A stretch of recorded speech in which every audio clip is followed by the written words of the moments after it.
I still remember the day he said that. We were standing at his mother's door, me holding my 1.5-year-old son, and he crossed his arms, stared me straight in the eyes and said, "That child isn't mine. I'm not going to pay child support for another woman's child." My whole body was trembling. Not from fear. From rage. From a rage so deep I felt a heat rising from my stomach to my throat. My son was there in my arms with the same eyes as him, the same face, and this man, who slept with me, who promised me a family, who saw the positive pregnancy test, was calling me a liar in front of his own mother. I didn't cry right away. I hugged my son tighter, took a deep breath, and said something I didn't even know I had the courage to say. "Then let's do the DNA test. And when it proves he's yours, I'll make you pay every last penny in court, with the police if I have to." He laughed. He laughed in my face. Like it was a joke. Like I didn't have the strength to do anything. His mother stayed silent, looked away, and I realized she knew. She knew the child was hers, but she chose to side with the liar rather than the truth. I left that house with trembling legs, but with a burning certainty in my chest. I wasn't going to let him go. Not for myself. For my son. Because he deserved a father who would take responsibility. Or at least justice that would make him pay for abandoning him. I didn't sleep that night. I stayed awake researching online how to request child support, how to demand a DNA test, what the law said. My son slept beside me, breathing slowly, and I swore to myself that he would never grow up thinking he was worthless. That he would never feel what I felt at that moment. Humiliation, abandonment, loneliness. The next day, I called the public defender's office. I made an appointment. I gathered all the screenshots of the conversations. Photos of him with his pregnant belly. A photo of him holding the baby in the hospital. I saved everything in a folder. And when the lawyer asked me if I was sure I wanted to go through with it, because it was going to be exhausting, I looked at her and said, "Yes." He denied my son in front of his family. Now he'll deny him in front of a judge, and then we'll see what happens. That's where the real war began. It wasn't just about money. It was about dignity. About seeing my son and knowing I did everything I could to protect him. And when the bailiff knocked on that man's door with a summons in hand, I felt, for the first time in months, that I wasn't alone anymore. Justice had vindicated me. If you're watching this video and you've been through something similar, if you've heard someone who knows the truth say, "This child isn't mine," please like this video. Because single mothers' stories matter. And the more people who see it, the more women will know they don't have to silently endure humiliation. After filing the lawsuit, the hardest part began. Waiting. Waiting for the summons. Waiting for the notification. Waiting for the hearing date. And all the while, life didn't stop. My son kept growing. He needed diapers, food, medicine when he was sick. And I was still alone, barely making ends meet with a salary that covered the rent. There were nights when I'd open the refrigerator, see that there were only eggs and pasta, and think, how am I going to support a child like this? But the next day I'd wake up, take him to daycare and go to work. 'Cause I had no other choice. I had no one to help me. The worst part wasn't even the lack of money. It was the emotional loneliness. It was knowing that while I was racking my brains to pay the bills, he was living as if nothing was wrong. Posting pictures at parties, going out with friends, dating someone. As if his son didn't exist. As if I didn't exist. And what hurt me the most was thinking that, for him, it was easy to pretend. For me, there was no way to pretend. My son was there, every day, reminding me that I was a mother, that I had a responsibility, that I couldn't shirk it. I started to feel angry with myself. Anger for believing him. Anger for thinking we were going to be a family. Anger for not seeing the signs sooner. There were days when I would look at my son and think, did I do the right thing? Should I have had him? And the next second I would hate myself for thinking that. 'Cause I loved my son. I loved him so much it hurt. But the tiredness, the exhaustion, the lack of support, all of it was consuming me from the inside. I was becoming a woman I no longer recognized. Hard, cold, always on edge. A month after filing the lawsuit, the notification arrived. He had been summoned and would have to appear at the hearing. When the lawyer called to let me know, I sat on the kitchen floor and cried. I cried with relief, with fear, with pent-up anger. Because part of me knew it was going to be ugly. I wasn't going to accept it without question. He was going to try to humiliate me again, to demoralize me in front of the judge. But another part of me was prepared. I had evidence. I had witnesses. I had the truth on my side. And most importantly, I had a son who deserved justice. In the days leading up to the hearing, I could barely sleep. I rehearsed what I was going to say, imagining him sitting across the room, lying, making up excuses. I pictured his face when the judge asked for a DNA test. And every time I thought about it, my heart raced. It wasn't just about winning or losing. It was about proving I wasn't crazy. That I wasn't making it all up. That this man, in fact, had an obligation to the little girl he helped bring into the world. And that lying wasn't going to make that obligation disappear. Comment below if you've ever waited months for a hearing, an exam, or any proof that you weren't wrong. Sometimes we just need to know we're not alone in this struggle. The day of the hearing arrived, and I woke up at 5 in the morning, even though I didn't need to. My body wouldn't let me sleep. I lay staring at the ceiling, listening to my son's breathing beside me, and thinking about everything that could go wrong. What if the judge didn't believe me? What if he showed up with an expensive lawyer who twisted the story? What if I froze up when it was my turn to speak and seemed insecure? I got up, showered, put on my best clothes, black pants and a white blouse, and looked at myself in the mirror. I had dark circles under my eyes, my hair was a little lifeless, but in my eyes there was something I hadn't seen in a long time. Determination. I wasn't going to back down. I left my son at my neighbor's house, the only person who offered to help me. She took my hand and said, "Go there and show him who you are. This man has no right to humiliate you." I hugged her tightly, held back my tears and left. The courthouse was far away. I took 2 buses. On the way, I went over everything. The conversations I had saved, the photos, the recordings of him talking about the baby before it was born. I had it all saved. Because one thing I learned from the beginning was that whoever runs from responsibility also runs from the truth.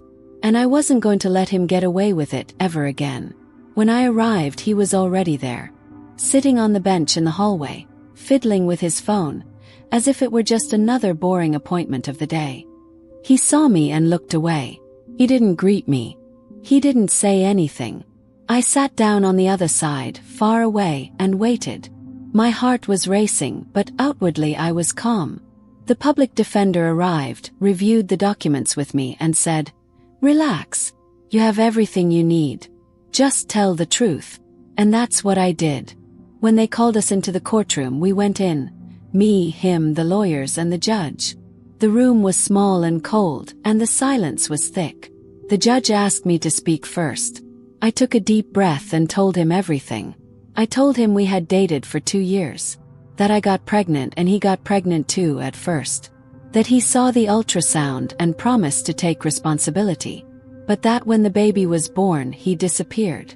And that when I asked for child support, he denied paternity.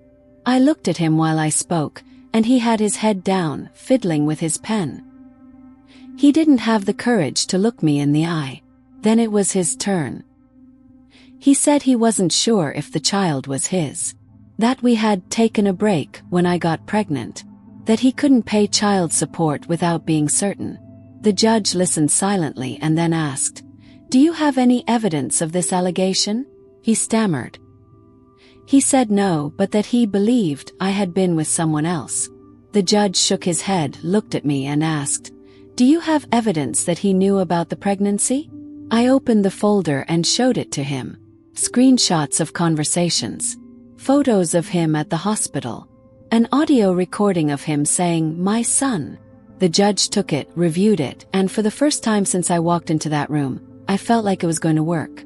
At the end of the hearing, the judge ruled, mandatory DNA testing, paid for by him. And until the results came back, provisional alimony. I left the courtroom trembling but relieved. He left in silence, his face impassive. And when I crossed the threshold of the courthouse, I sat on a park bench and wept. I wept with all my might. Because for the first time, someone had seen my pain and told me, "You're right. And he'll have to answer for this." I left the courthouse with the DNA test order in hand, but the relief was short-lived, because real life went on. I still had to get up every day, take my son to daycare, work 8 hours, come home, bathe him, make dinner, put him to bed, and try to survive on what I earned. The temporary child support the judge ordered was small, and he hadn't paid anything yet. I knew he would delay it as long as possible. A man who denies having a child doesn't pay child support voluntarily. He pays when he's forced to, and sometimes not even then. At that moment, my body started screaming for help. I would wake up with back pain, headaches that wouldn't go away with medication, and such profound exhaustion that I felt like I was going to faint at any moment. One day I was at work in front of my computer and suddenly everything started spinning. I grabbed the desk, took deep breaths, but the dizziness wouldn't go away. My boss noticed and sent me home. I picked up my son from daycare, got home, and collapsed on the bed with him next to me. I slept for 2 hours in the middle of the afternoon, something I never did because I never had the time. When I woke up, he was calm, playing by himself on the floor, and I thought, how long can I keep this up? Anxiety began to consume me as well. I couldn't stop thinking about the exam. What if he makes up an excuse not to take it? What if he disappears? What if it takes months and I'm still here, alone, without any help? I was afraid of everything. Afraid I wouldn't be able to pay the rent. Afraid my son would get sick and I wouldn't have money for the doctor. Afraid I wasn't enough. Because no matter how hard I tried, it never seemed to be enough. There was always something missing. There was always an overdue bill, something my son needed that I couldn't give him. There were nights when I looked at my sleeping son and felt a guilt that almost consumed me. Guilt for having been born into this situation. Guilt for not being able to give him what other children had. A present father, a better home, new toys. I wondered if I was a bad mother. If I should have done things differently. If he deserved more than I could offer. And then he would wake up in his sleep, reach out his little hand and take my finger, and I would remember. He doesn't need perfection. He needs me. And I was there. Tired, broken, but there. 2 weeks after the hearing, the lawyer called to tell me the test date was set. He and I had to go to the lab, each at our own time, to have the sample taken. My heart raced. It was real. It was going to happen. And when it did, there would be no escape. The truth would come out on paper and I would have to face it. I didn't know if he would be ashamed, apologize, or continue being the coward he always was. But one thing I did know, I had come this far. And I wasn't going to stop now. If you've ever felt your body telling you to stop, but you couldn't because someone depended on you, comment below. Sometimes we need to know we're not alone in this exhaustion. 3 days before the DNA test, I had a nervous breakdown. It was Friday night. I had just paid the back rent, and when I saw the balance, despair overwhelmed me. I only had 23 reis left. 23 reis to get me through the weekend, buy food, and still make it to payday, which wasn't until the following week. I sat down on the kitchen floor, phone in hand, and just collapsed. I sobbed, I cried uncontrollably, I cried with all my might. And my son, who was playing in the living room, heard me. He came over to me, with that still slightly crooked gait of a child, and stopped in front of me. I tried to quickly wipe my face, pretend everything was fine, but he looked at me with those deep eyes like his father's and said, "Is mommy sick?" I couldn't answer. I just shook my head. He climbed onto my lap, wrapped his little arms around me and stayed there, silent, just holding me. And in that moment, I felt something inside me break and rebuild itself at the same time. Because I realized that even though everything was falling apart, I had that. I had him. And he had me. And as long as we had each other, we would survive.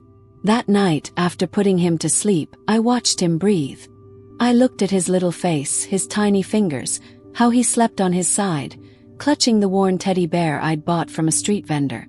And I thought about everything that had happened since I found out I was pregnant.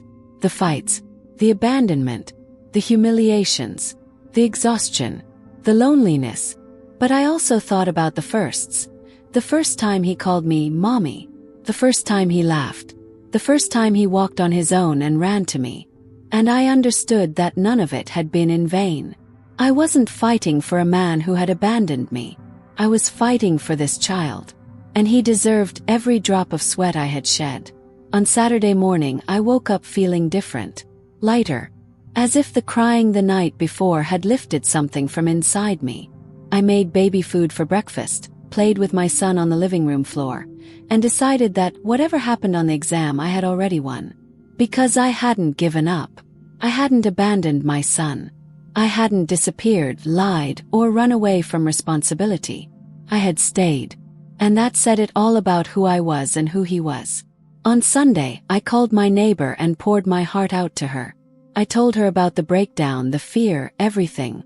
She listened in silence and then said something I'll never forget. You think you're weak, but look at everything you've endured and you're still standing. That's not weakness. That's brute strength, young lady. And your son will grow up seeing this. I hung up the phone with tears in my eyes, but this time they weren't tears of pain. They were tears of quiet, small but real pride. I was triumphing. Against all odds, I was triumphing. Monday morning, the day of the test. I woke up with a knot in my stomach, dressed my son, and went to the lab. The sample collection was simple and quick, but every second felt like an eternity. The woman took a swab from his cheek, put it in the tube, and said the results would be ready in 15 days. 15 days. 2 more weeks of waiting. 2 more weeks living on the edge, wondering if I'd have the courage to keep lying after the truth came out. I left there with my son in my arms, and on the way home I kept thinking, in 15 days, everything will change. In the following days, I tried to maintain my routine, but my mind wouldn't switch off. I kept checking my phone, waiting for the lawyer's call. I checked my email 3 times a day. I couldn't concentrate properly at work. Until one Thursday afternoon, the phone rang. It was her. My heart nearly leaped out of my chest. She said calmly, "We have the results. 99.9% match. He's the father." I didn't say anything for a few seconds. Just breathed.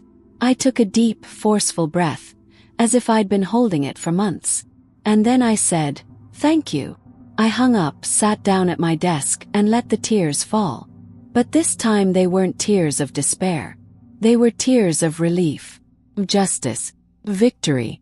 The lawyer filed the verdict that same day. There were no more accusations. No more doubts. There was proof. Scientific. Irrefutable. He was the father. And he would have to pay. He was going to have to take responsibility.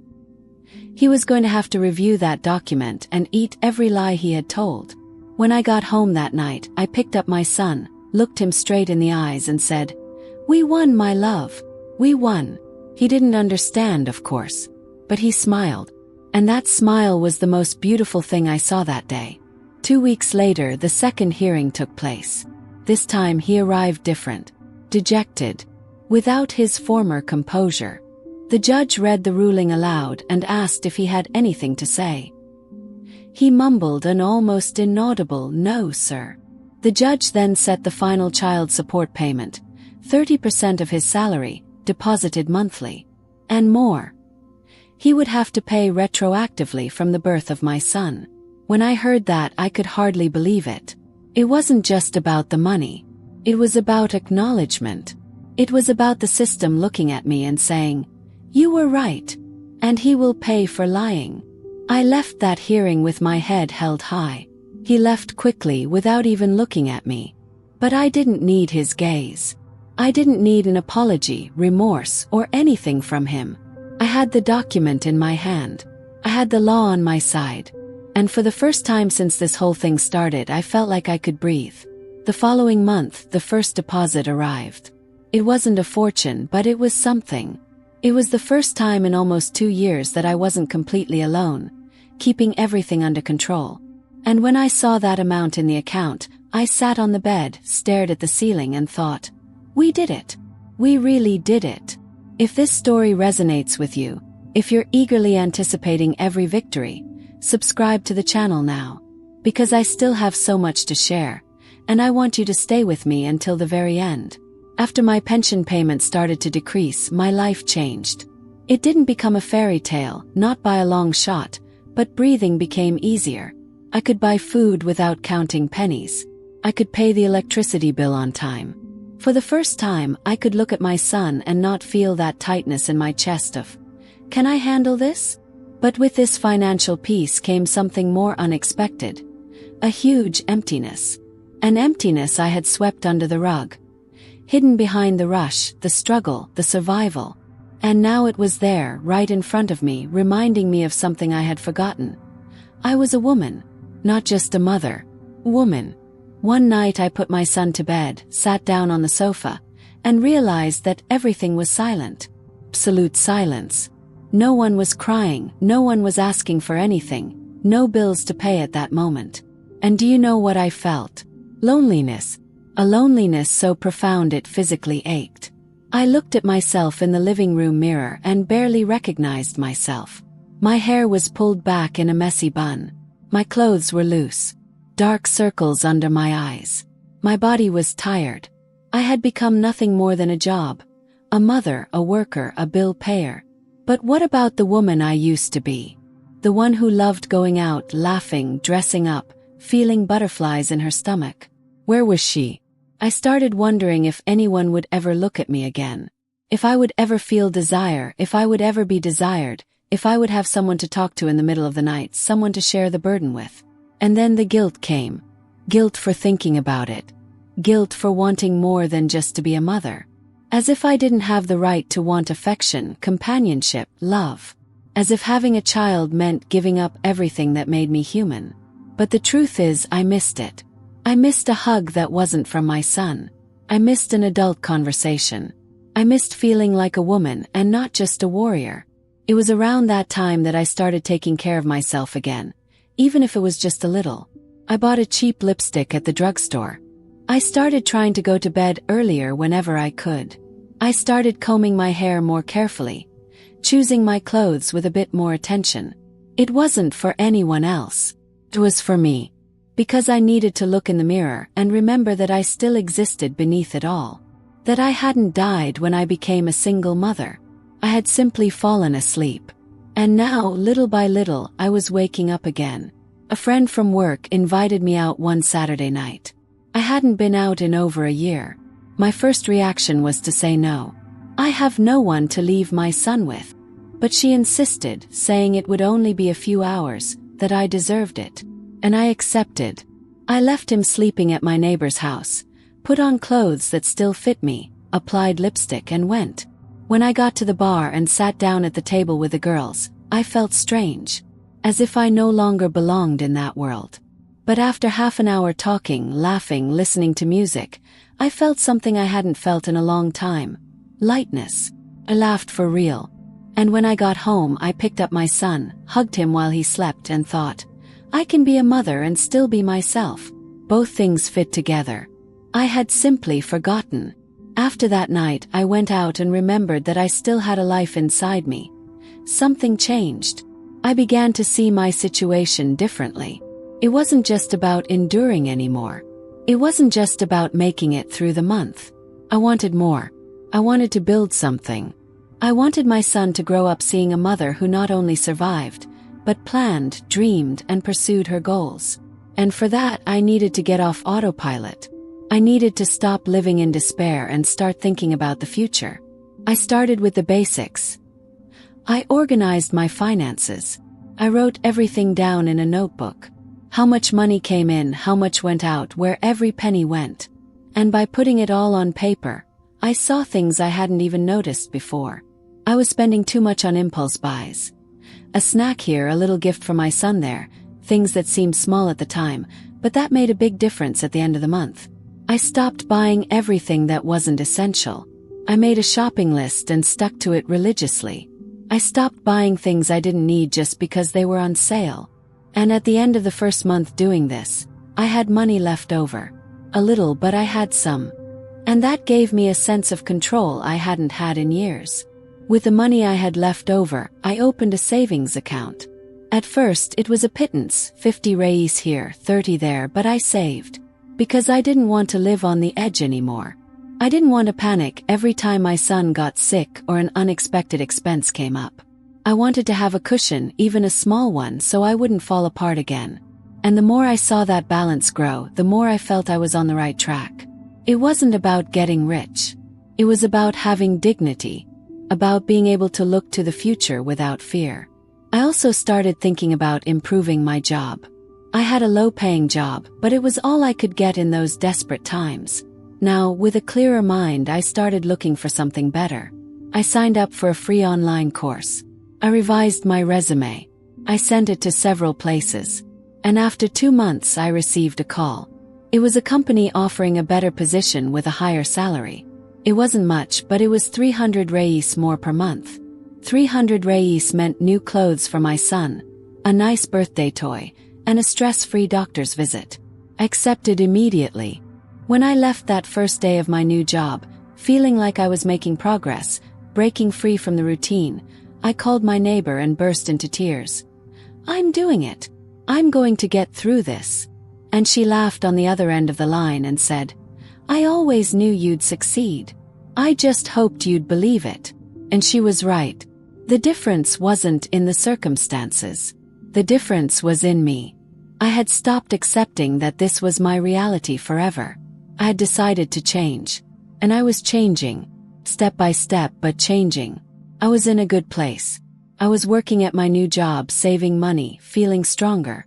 My son was growing up, talking more, becoming a real boy. We had a routine, a life, and I was finally at peace. Until one Thursday afternoon my cell phone rang. An unknown number. I answered without thinking much.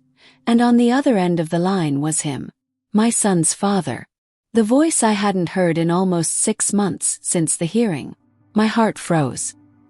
He greeted me with that soft, almost shy voice and asked if we could talk. I was silent for a few seconds, processing the information, and then asked curtly, "About what?" He said he wanted to see his son.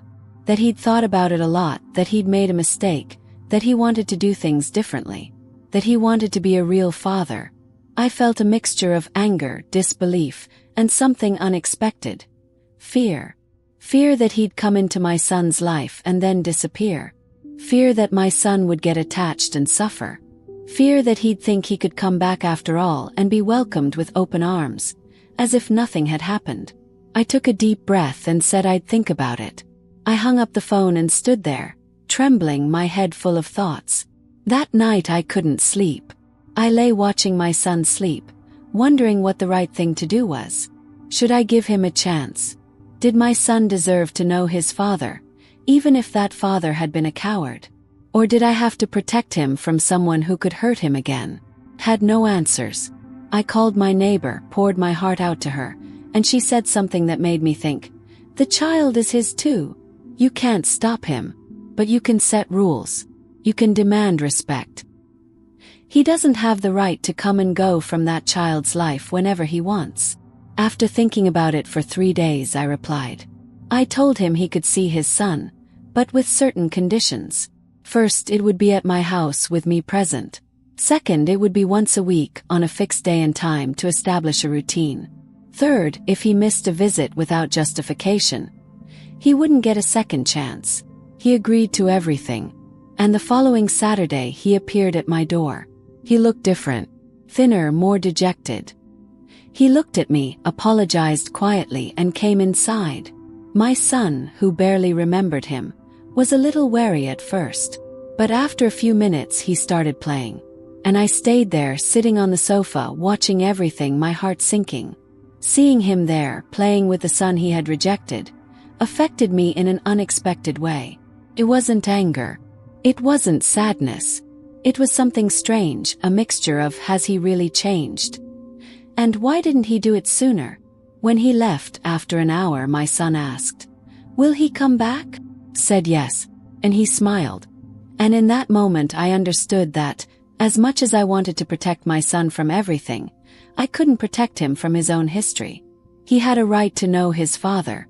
But I also had a right to protect him if that father failed him again. And that's what I was going to do. The visits began. Every Saturday afternoon he would arrive, stay for an hour, play with his son and leave. My son started to get used to it. He began asking about his father during the week. He started saving drawings to show him. And I watched all of this with a tightness in my chest that wouldn't go away, because part of me wanted it to work. I wanted my son to have a present father, not to grow up with this absence. But another part, the part that had been destroyed by this man, couldn't trust, couldn't forget, couldn't forgive. One Saturday he arrived late, half an hour late. My son was waiting at the window asking, "Where are you, Mommy?" And when he finally appeared, using traffic as an excuse, I felt my anger rising. I waited until he got inside, waited until my son went outside to play, and then I said to him in a low but firm voice, "Don't do this. Don't make promises and then break them. If you can't come, let me know beforehand." Because he's the one who suffers, not me. He apologized, said it wouldn't happen again. But the damage was already done. I saw the anxiety, the waiting, the doubt on my son's face. And I wondered if I had done the right thing in letting him back into our lives. I started having thoughts that terrified me. Thoughts of pure rage. Like wanting to scream in his face about everything I went through alone. Like throwing in his face every night I cried, every bill I paid alone, every time my son asked, "Where's my dad?" And I had no answer. But I held back. I held back because I didn't want my son to grow up in the middle of a war. I didn't want him to feel it was his fault. I didn't want him to become the pawn in a tug of war between his father and me. So I swallowed it down. I swallowed the anger, the pain, the urge to explode. And I kept going. But one day I couldn't take it anymore. He came to visit and brought my son an expensive toy car I could never afford. My son was thrilled, jumping for joy and thanking his father. And I felt such a deep pain I could barely hide it. Because I was the one who was there every day. I was the one who woke up in the middle of the night when he had nightmares. I was the one who cooked, bathed him, took him to the doctor, bought him clothes, paid for his school. And he showed up once a week with a toy and became a hero. When he left, I collapsed. I sat on the kitchen floor and wept with anger mixed with a sense of injustice. And I thought, how can I forgive this? I spoke with the psychologist I had started seeing, through a free program offered by the city. I told her everything. And she said something that changed my perspective. You don't need to forgive him. Forgiveness isn't mandatory. But you do need to reconcile with your own history. Because as long as you carry this anger, you won't be able to move forward. And your son will feel it. She was right. I didn't need to be his friend. I didn't need to like him.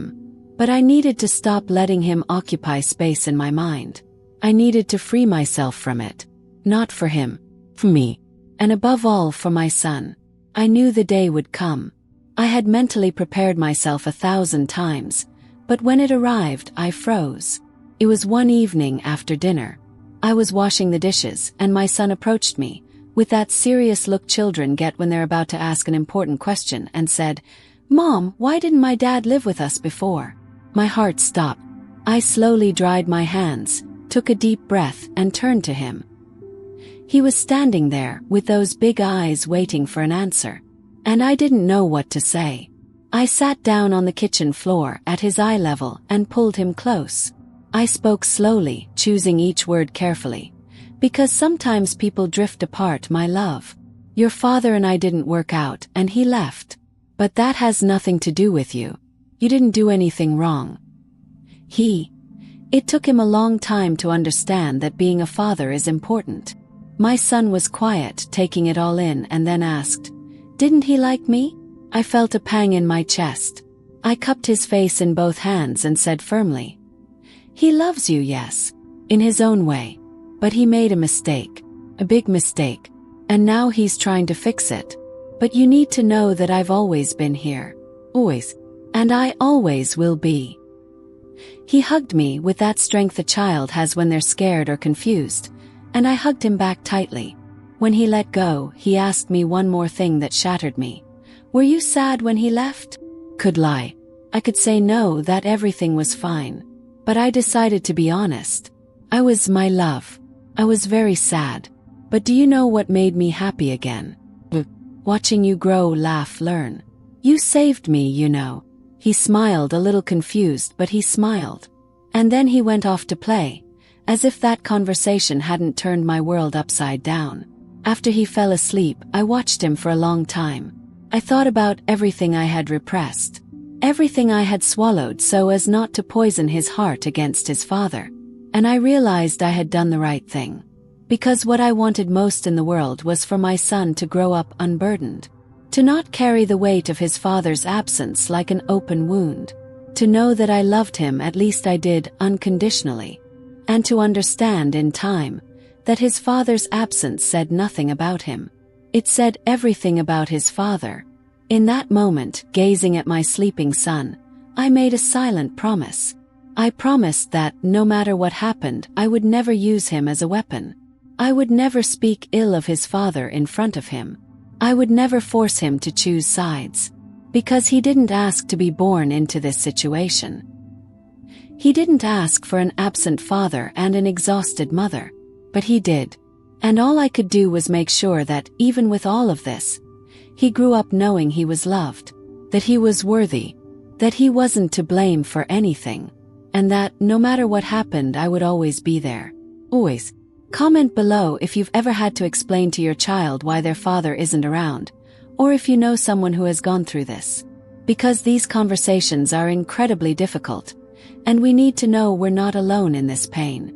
There's something I started doing after all of this: writing. Not for anyone else to read, just for myself. To organize the chaos in my head, to get out what I couldn't say. And one of those nights, after my son fell asleep, I sat down at the kitchen table, picked up an old notebook, and wrote a letter. A letter to myself. To the woman I was 3 years ago, when I found out I was pregnant and my world crumbled. And I wanted her to know a few things. You'll think you can't. There will be nights when you fall asleep crying, thinking you're weak, that you have no strength, that your child deserved a better mother. But let me tell you a secret. You are stronger than you imagine. You will overcome things that seem impossible today. You will work yourself to exhaustion, pay bills that seemed impossible, hold your child close as the world crumbles around you, and yet you will wake up the next day and keep going. 'Cause you will have no choice. And it is in this lack of choice that you will discover who you truly are. There will be people who judge you. They'll call you pitiful, a warrior, an example, irresponsible. They'll have opinions about everything. How you're raising your child, about working too much, about whether or not to accept the father's return. And you'll learn, in the most painful way, that the only opinion that matters is your own. Because in the end, when everyone leaves, you'll be the one left there, alone with the responsibility. So stop trying to please everyone. Stop trying to prove you're enough. You already are. And about your child's father. It will hurt. It will hurt a lot. You will feel anger, sadness, injustice. You will want revenge. You will want him to feel everything you felt. But in the end, you will understand that the greatest revenge is moving on. It's building a life without him. It's looking at your child and seeing that, despite everything, he grew up well, happy, loved. 'Cause you were there. You didn't run away. And that says everything about you and nothing about him. So let him go. He has already taken up too much of your life. Your child will ask you difficult questions. They'll want to know why their father wasn't there. Without meaning to, they'll test you with questions that will turn your world upside down. And you'll answer with the truth, with as much gentleness as possible. Because you decided not to poison their heart. And that is true love. Not the pretty love from the movies. The weary, difficult love that chooses to protect even when it hurts. That is your love. And it will be worth every tear. Today, 3 years later, I look at you and I feel proud. Proud of having persevered. Of not giving up. Of having taken a step forward even when everything seemed impossible. You raised an incredible child. A child who laughs, who plays, who hugs you tight before falling asleep. And that's because you were there. Always. So breathe. Rest. You did what you had to do. And you will continue to do so. Because now you know you don't need to be perfect. You just need to be present. And you always were. I finished writing, closed the notebook, and felt lighter. I looked at my son sleeping in the room and, for the first time in a long time, I felt peace. Not because everything had been resolved. Not because life had become easy. But because I had understood something fundamental. I had survived. And not only that, I had triumphed. Not against him. Against despair. Against the urge to give up. Against the loneliness that almost devoured me. I had triumphed. And no one could take that away from me. If you've made it this far, if you've watched this whole story, I want to ask you something. If you're a single mother, no one have been through something similar, or simply believe these stories need to be told, please like this video. Comment below with your story or simply say, I understand, because sometimes that's all we need to hear. Subscribe to the channel because I'll continue sharing real stories. Stories that hurt but also heal. And share this video, because there are many women who believe they are alone and need to know they are not. We exist, we endure, and we win. Thank you for watching until the end. From the bottom of my heart.